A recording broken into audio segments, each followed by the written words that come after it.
Greetings, my friends.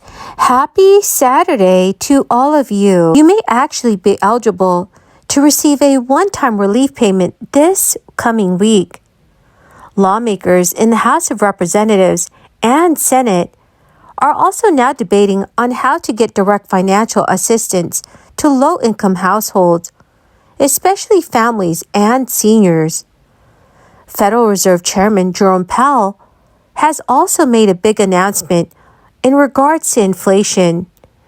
My dear friends, please make sure you watch until the end of this video for all these details.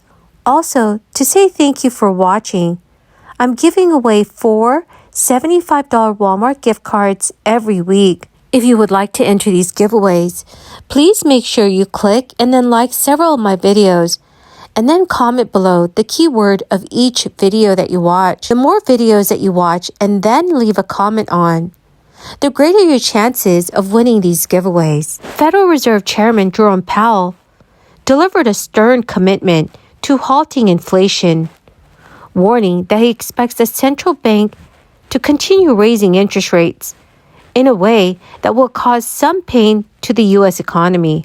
In his much-anticipated annual policy speech, Powell affirmed that the Fed will use our tools forcefully to attack inflation that is still running near its highest level in more than 40 years, even with a series of 4 consecutive interest rate increases, totaling 2.25 percentage points.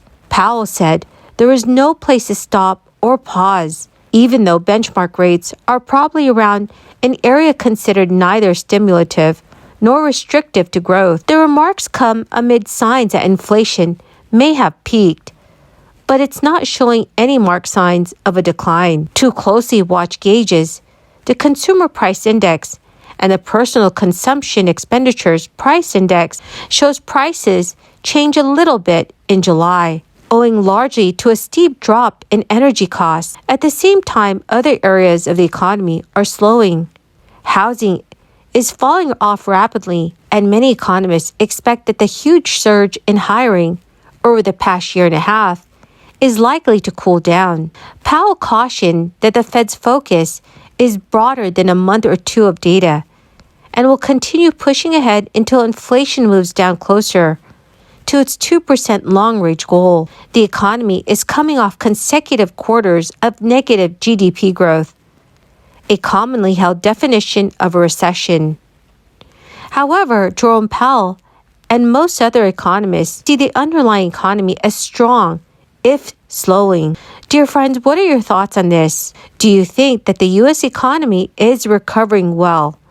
Please let me know your thoughts in the comments section below. As inflation continues to impact millions of Americans' lives, several U.S. states across America are getting ready to roll out stimulus checks this month and next month.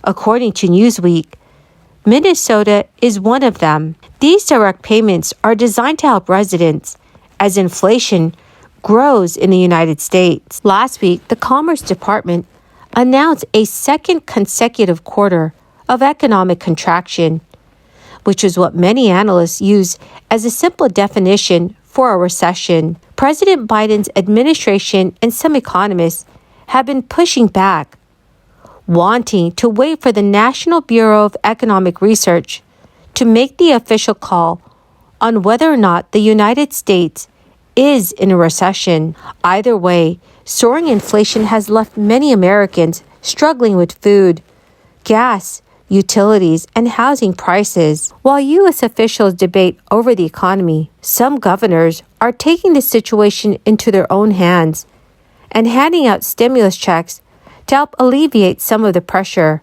that is put on their residents. Delaware, Florida, Georgia, Hawaii, Illinois, Indiana, Minnesota, and New Mexico are all sending out payments this month. According to state officials, frontline workers in Minnesota are eligible for a one-time payment of $750. These checks began going out late last month, but applications were due by June 22nd. Millions of residents in Colorado are set to receive $750 checks in the mail soon. It is part of the Colorado Cashback Program that state lawmakers passed earlier this year.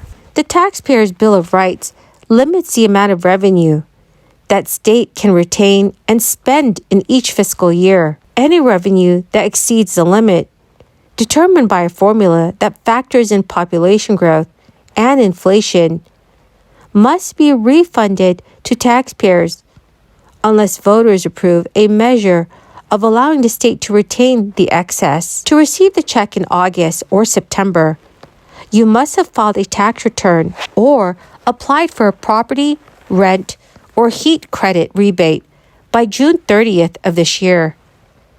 Those who filed for an extension and submit their tax return by the October 17th deadline will receive their check by January 31st, 2023. Well, my magnificent and beautiful friends, that is the end of my daily stimulus update video. Thank you, friends, for joining me here every single day, and I truly hope that you found this video helpful. The winner of today's Walmart gift card giveaway is Georgia Martin. Congratulations, dear friend. To claim your gift card, please check your notifications page and send me an email. Or you can also send me a message on my Facebook page. Thank you, dear friends, and have a wonderful and blessed Saturday. Has excelled at every step of her legal career. She's one of Arizona's top election lawyers, having played a crucial role in protecting her state's elections in 2020, and has fought for everyone from children in foster care to children in public schools during the pandemic. As my Arizona colleagues, Senator Sinema and Senator Kelly, will attest to, Ms. Desai is deeply respected by all corners of Arizona's legal community and will make an excellent judge when we confirm her later today. Now, Mr. President, Senate Democrats are getting things done. This has been one of the most productive stretches the Senate's seen in recent times. In the past few months, we've seen an amazing string of achievements pass through this chamber in extremely fast succession. The first major gun safety bill in 30 years, the largest investment in American manufacturing and science in a generation, the largest expansion of veterans' benefits in decades, and just last night, we strengthened NATO by approving the accession of Sweden and Finland, sending Russia a signal that they cannot intimidate America or Europe. Gun safety, CHIPS, PAC, NATO, getting any one of these accomplishments done is a significant feat for the Senate.